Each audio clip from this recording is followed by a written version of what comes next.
Are you dreaming of strolling through the streets of Paris, sipping wine in Italy, or getting lost in the magic of Prague? But something's holding you back because you don't have a travel partner? You're not alone. And more importantly, you don't have to be.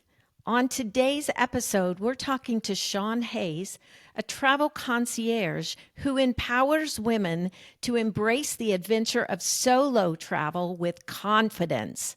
She's here to help you see that your dream of European travel isn't just possible, it's powerful. If you've been waiting for permission, guidance, or just a little courage to go it alone or to go with friends, this conversation is for you. Hi, ladies. So happy to have you join us again on the Ever Evolving Woman podcast. I hope you enjoyed the episode today, and let's dive right into it. So, Shawn, I would love to welcome you. I'd love to hear a bit about yourself and how you became a travel concierge, and just tell us a little bit about you. Well, thanks so much for having me on, Rhonda. My story's kind of lengthy, so I'm going to try and give you bullet points, but kind of give you a big picture of what a travel concierge is and how I help people that want to travel no matter what their status is. So again, my name is Shawn Hayes. I'm the owner of Travel with Shawn Hayes, which is a personal travel concierge service. I serve the Midwest as well as nationwide, but I'm located here in Indianapolis. I hail from, if you ask me where I'm from, I can't really answer you. I've lived in 3 countries. I have lived in numerous states. And so when people ask, well, where are you from? I don't know how to answer that. But I'd like to just say that I'm very recognizable with my worldly experience.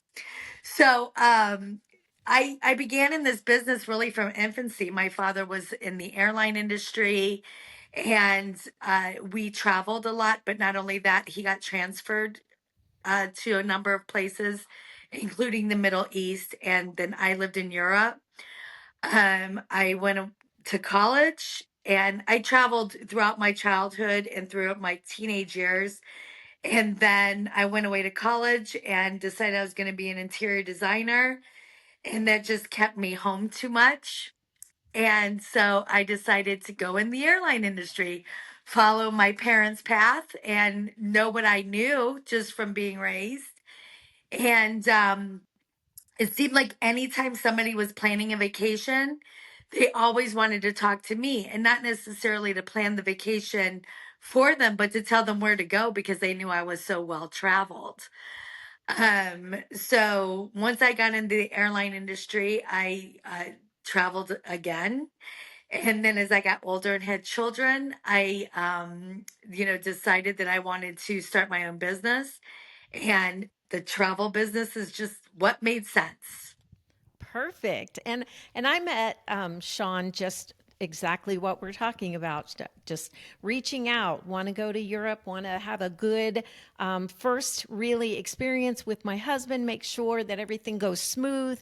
And met her, and so excited to be planning something with her. And I was like, I love what you do, and I think it can be so helpful to other women. So what do you think holds most women back from traveling solo, especially like to Europe?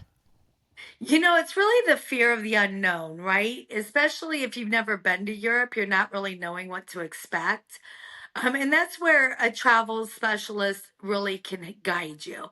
And we're not all created equal. I mean, I'll be honest with you. If you're wanting a trip to Disney World, I'm clearly not your girl. Like, I don't go to Disney World. I mean, I go with my grandchildren or I've been with my children, but it's just not my passion, is not Disney. There are travel specialists that know the ins and outs of Disney, and those are the specialists you should go to. I specialize in European travel because I live there. I go frequently. I'm there anywhere between 4 and 6 times a year. And I take the fear of the unknown out of the equation. I'm replacing the fear of the unknown with a security blanket for you. I've traveled solo. I'm very confident in the areas that I send solo travelers. I know first and foremost it's safe. I know where I can send them for their interests, whether it be to museums or shopping, or if you're a foodie, you want a nice cafe in Paris.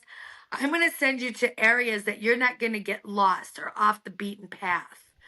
We're staying on path because you're traveling with somebody that's experienced. I may not be with you, although I do curate trips for the solo traveler that wants to meet other solo travelers. So if you want to go in a group, it's a very empowering alternative to doing it by yourself, but doing it, meeting new friends that rolls into a speculative, like, more trips to different places.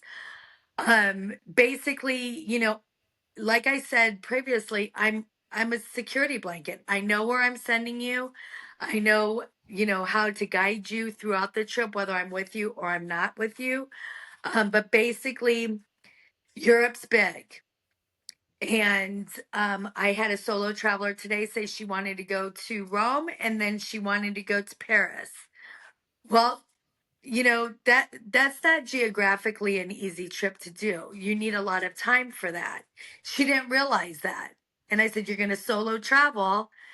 I don't want you on a train for 14 hours by yourself. So we'll take a plane." So just little things you wouldn't think of that I, am skilled at planning.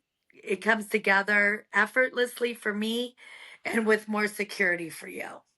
I have to say also the thing that impressed me when I was talking to Shawn, and why I wanted to do this podcast with her was because I initially called her to say, hey, we want to go to Spain and this is what we want to do. We want to bike ride. We want to do maybe some walking by a beach. And she's like, maybe think about Portugal. Portugal sounds like a better fit for you. Are you married to Spain? And I'm like, no, I'm not. Right. So super excited that she could listen to my dreams of what I wanted to get out of this vacation and what I wanted to see and suggest that there might be a better place for me to actually see what I'm looking for. So I was incredibly impressed with the fact, Shawn, that you were able to make those suggestions, and it just shows me the knowledge that you have about the European countries and what's there to see. So if you could, what do you think? Could you help women share? What do you think is the first step a woman should take if she's dreaming of Europe, but she's not sure where to start? What would you say? Where should she start? Yeah, so I would say it's pretty easy. Just give me a call. Let's have a conversation. I mean, I love to chat and I love to kind of start off with getting to know one another. You can find out about a little bit about me and what I do, and then I can find out a little bit about what your vision is, what your dreams have been, what's been holding you back. It's important for me to know, what's been holding you back. What are you afraid of? What, gives you a little bit of uneasiness about the travel experience? Let's talk through that because I can tell you that everybody can travel and everybody deserves to travel. And it is so empowering when you finally do travel. I want to take a minute and also talk with you about. I know when we talked, you shared with me that you have pulled together a group of solo travelers. We're not calling them single because not all of them were single. Some of them were married and their Yeah. husbands just didn't want to travel with them, or their Yeah. partners just didn't want to travel. Mhm. And so, mostly, though, I would say it's women. Is that a fair assumption, Yeah, Shawn? I Yeah. mean, I do the solo travel for men too, but basically they already have their groups curated and they're going golfing. That's Yeah. basically the sum of Yeah. that. Yeah. Yeah. And, not that they don't have exciting adventures ahead of them in Europe, even, but women's interests, of course, I identify with, but also they're quite different. So in fact, I was talking to a young lady today who wants to travel with her mom and her sisters, and they want to do a riverboat cruise on the Rhine to see the tulips next spring. And they have husbands, but their husbands don't want to go see tulips. They don't want to be on a river cruise with flowers being the highlight, right? So, yeah, I mean, like solo travel is for everybody. So, my dream and why I started curating the women's solo trips is because I have some girlfriends that are divorced. I have girlfriends that are widowed. I have girlfriends that have never been married and just really love, being empowered by other women. And we all have a common thing as a woman, and is that we all love to enjoy life and we all love making new friends. We never stop wanting to build connection with other women. So I was like, why wouldn't I just start bringing these wonderful women together and traveling with them? So I'm about to become an empty nester this year. My baby's going off to college, and I tested the waters a little bit last December, and I put together a Christmas market trip, which was, there was not a better trip to bring up as our first trip because every woman loves to shop. There was a lot of art and culture involved. And that's the last thing men want to do is go on a Christmas marketing tour, right? I mean, there's some that like to, but that's like the perfect all women's trip. And I had people from every generation, adults from every generation. I had women in their 20s, women in their 30s, women in their 40s, women in their 50s, and women in their 60s. I also, this next trip I'm doing, have a couple women in their 70s and one in their 80s. Wow. So that is the perfect trip for me because bringing the generations together, we all love to hear what young ladies are doing now, and we always still like to share each other's wisdom. But that trip ended up being amazing. So this year coming up, we're doing just a quick one to London for some theater over Black Friday weekend. But the following year, I am doing another Christmas market cruise down the Rhine. Nice, nice. I love that you're pulling women together. I just think that is so wonderful. And myself, I think that just sounds like such a fun trip. Last, could you share us what are your top three tips for women who want to travel to Europe? What would you just say? Three tips, three quick tips that you would have for them. Yeah, so it's really important to speak to a travel specialist. If it's not me, make sure that you're vetting a travel specialist that travels to Europe. The last thing you want to do is ask for a suggestion on Facebook because you're going to get everybody's best friend is a travel agent and you're not going to find a fit. You need to really vet your travel agent. You need to make sure that the where you're going is where your travel agent specializes in. That is very important. The second thing is you need to know what your timeline is for travel. A lot of people think they are going over to Europe and they want to do London and they want to do Rome and they want to do Paris. Well, London and Paris are really great places to go on a trip, but Italy is a totally different experience. You really want as much time as you can have in Italy because of different regions. So know your timeline. And then lastly, know your budget. And remember that even if you have a low budget, we can talk and make things happen. I'm going to give you different options that match your budget and timelines. All right.